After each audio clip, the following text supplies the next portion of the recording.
Aujourd'hui dans le Price du Bitcoin Price, le dernier avertissement par rapport à cette semaine qui risque d'être explosive, qu'il est déjà en fait parce que ça a commencé hier soir. Il faut des fois savoir regarder un petit peu ailleurs que sur les graphiques puisqu'on sait que la macro ça impacte beaucoup les cryptos et c'est exactement pour ça que je fais ces vidéos, c'est pour que vous passiez à côté d'aucune info importante. Il y a plein d'infos mais moi je vous partage seulement les trucs qui sont importants. On va voir l'évolution de mes trades, est-ce que je take profit ou j'attends encore. On va voir plein de data intéressantes comme les liquidités, les ordres funding rates, les ETF, mais également 50 USDT à remporter. Résumons tout ça.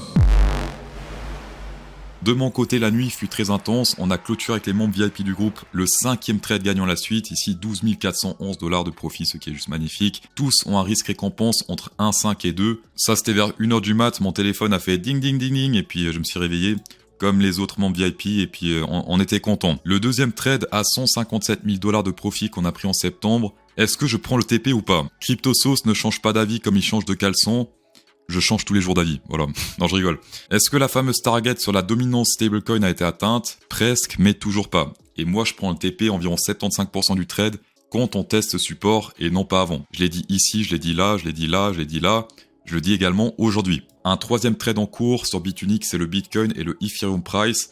Simplement, je parie sur une surperformance du Bitcoin par rapport au Ethereum. Ici, on peut voir que ça se passe plutôt bien. 16 000 de gains sur le Bitcoin pour l'instant pour 3 000 de pertes sur le Ethereum, ce qui fait un PNL d'environ 13 000 $. J'ai pris ça avec la Bitcoin dominance qui est en train de rebondir pas mal. Également la dominance Ethereum contre le Bitcoin qui aime bien rebondir sur ses supports résistances plutôt que les péter. Je me suis dit pourquoi pas une fois plus et pour l'instant c'est en train de se passer. On se fait rejeter à la baisse par cette résistance. Donc ça c'est pour l'état des trades en cours. D'ailleurs sur Bitunix je trouve que c'est pour l'instant le meilleur exchange no KYC. J'aime beaucoup l'interface et les petits traits que ça fait sur le côté là quand on ajuste les trades. Hop, je monte un peu. Ça fait un petit bruit qui nique pas les oreilles contrairement aux autres exchanges. En description vous avez 12% de rabais pour ceux qui tradent sur Bitunix. Et également bien sûr l'accès à l'underground trading qu'on va checker tout de suite. Hier, je vous ai partagé dans le underground ces ordres de liquidation potentiels.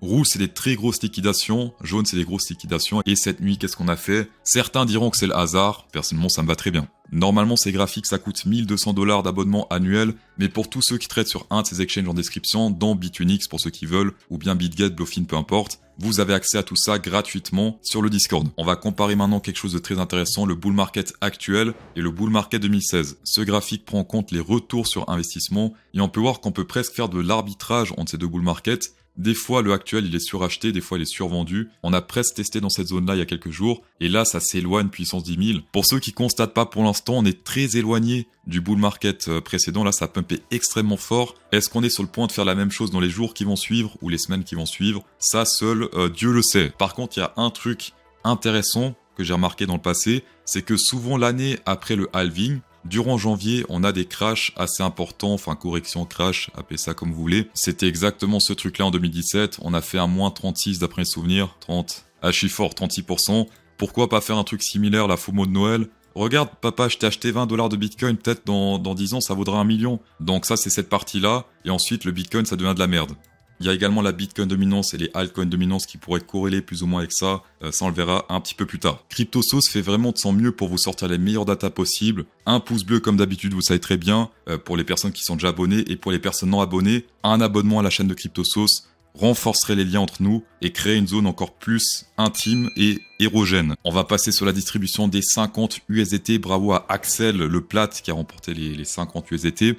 Dans cette vidéo, pour remporter 50 USDT, simplement ce qu'il faut faire, c'est mettre un commentaire qui fait plaisir à CryptoSauce. Ce que vous voulez. Laissez votre imagination faire des pirouettes et une personne parmi vous remportera les 50 USDT. On va passer sur les funding rates et chose très surprenante selon moi, même moi je suis sur les fesses, c'est malgré le pump qu'on a fait cette nuit, les funding rates restent très plats. Ça c'est plutôt positif, ça signifie qu'il n'y a pas trop de FOMO côté futur par rapport au prix spot. Alors, pour les personnes qui m'ont demandé dans les commentaires, il y en a un qui a cru que le funding rate, c'est les frais d'emprunt des cryptos. Non, d'accord? C'est simplement le pourcentage, la différence de pourcentage entre le prix futur et le prix spot. Après, c'est un petit peu plus complexe que ça.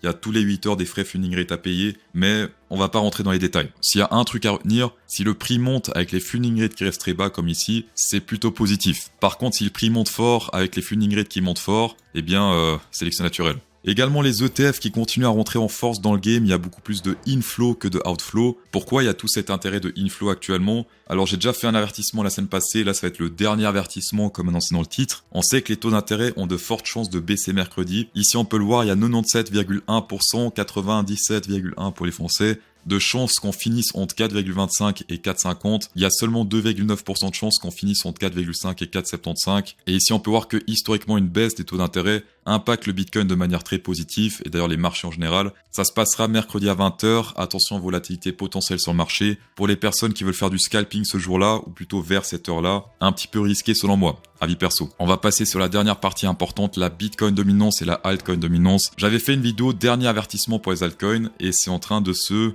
prophétiser, j'ai envie de dire. Ici, j'ai prédit un pump de la dominance Bitcoin en décembre et on va voir le stade actuel. Ici, on peut voir que ça pump depuis le 3 décembre. Tout le monde a annoncé une alt season ici. Moi, j'ai dit attention, historiquement, décembre, c'était plutôt bullish pour le Bitcoin. Donc, tout ce qui est post-halving. Et ici, on peut voir que c'est en train de se reproduire. Et dans la vidéo, j'ai encore plus loin, pour ceux qui veulent la revoir, je dis qu'à partir de l'année prochaine, on aura plus de proba d'alt season janvier-février que en décembre, donc actuellement. Pour les personnes qui hésitaient avant à insérer un pouce bleu dans la vidéo, ça se passe maintenant, je pense. Dans tous les cas, merci d'avoir shaké cette vidéo, ça fait extrêmement plaisir. Insérez une fois plus un pouce bleu pour incrémenter encore plus le plaisir, et bonne soirée.